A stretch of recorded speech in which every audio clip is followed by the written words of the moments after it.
آپ نے فرمایا کہ دہشت کارروائیوں میں اضافہ نہیں ہو رہا. D G S P R کی پریس بریفنگ کے اندر وہ جو اسٹیٹسٹکس دکھائے گئے ہیں اس کے اندر دہشت گردی کی کارروائیوں کے اندر بھی انفارچونیٹلی اضافہ ہوا ہے, اور اس کو کیٹر کرنے کے لیے ہماری کاؤنٹر ریسپانس اور اس کے علاوہ آئی بی اوز جو ہم کر رہے ہیں اس کے اندر بھی آف کورس اضافہ ہوا ہے, لیکن دہشت گردی کی کارروائیوں میں بھی اضافہ ہوا ہے. ہیونگ سیڈ دیٹ,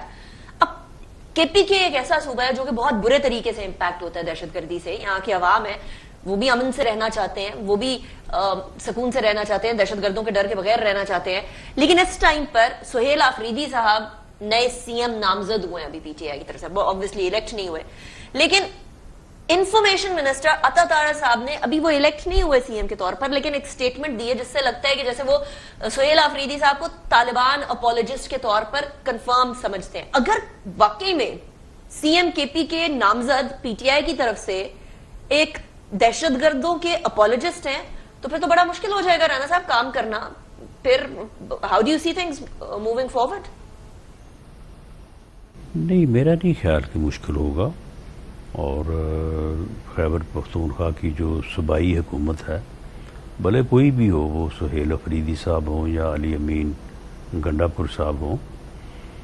صوبائی حکومت کی اس قسم کی جو کارروائیاں ہیں, جو ہماری وفاقی لا انفورسنگ ایجنسیز اور مسلح افواج جو ہے وہ بروئے کار لا رہی ہیں, اس میں صوبائی حکومت کا وہ عمل دخل جو ہے نا, وہ میرا نہیں خیال کہ کوئی خاص ہوتا ہے, بلکہ میں تو یہ کہوں گا ہوتا ہی نہیں ہے.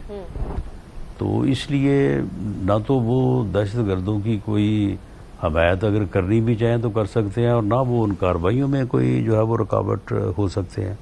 میرا خیال ہے کہ انہوں نے جو بات کی ہے وہ بات اس طرح سے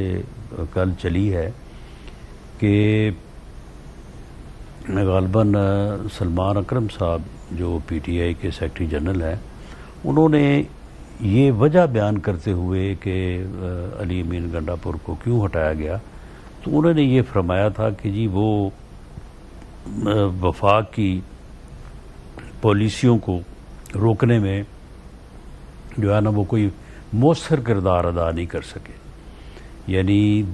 دہشت گردوں کے خلاف جو آپریشنز ہو رہے ہیں, ان آپریشنز کی پی ٹی آئی بانی پی ٹی آئی جو ہے وہ مخالفت کر رہے ہیں, ان کے خلاف بات کر رہے ہیں. اور انہوں نے صوبائی حکومت کو بھی یہ کہا تھا کہ آپ ان کو روکیں یا ان کو ہونے نہ دیں, لیکن صوبائی حکومت کا اس میں کوئی عمل دخل ہی نہیں ہے. تو وہ ان کا یہ کہنا کہ جی اس وجہ سے ان کو ہٹایا گیا ہے, تو اس سے پھر یہ بات آگے جو ہے وہ اینالائز ہو رہی ہے. اینالسٹ اپنے تبصروں میں یہ بیان کر رہے ہیں کہ اب کو ایسا بندہ لایا جائے گا کہ جو ان چیزوں میں جو ہے وہ زیادہ جو ہے وہ اگریسو سٹانس لے گا. اور سہیل آفریدی صاحب کی کوئی بیک گراؤنڈ کے متعلق بات ہو رہی ہے کہ جو ان کا کوئی طالبان سے تعلق رہا ہے یا وہ فلاں علاقے سے ہیں اور وہاں پہ اس قسم کی جو ہے وہ پہلے بھی ان کے خلاف ایلیگیشنز ہیں, تو اس حوالے سے انہوں نے جو ہے وہ بات کی.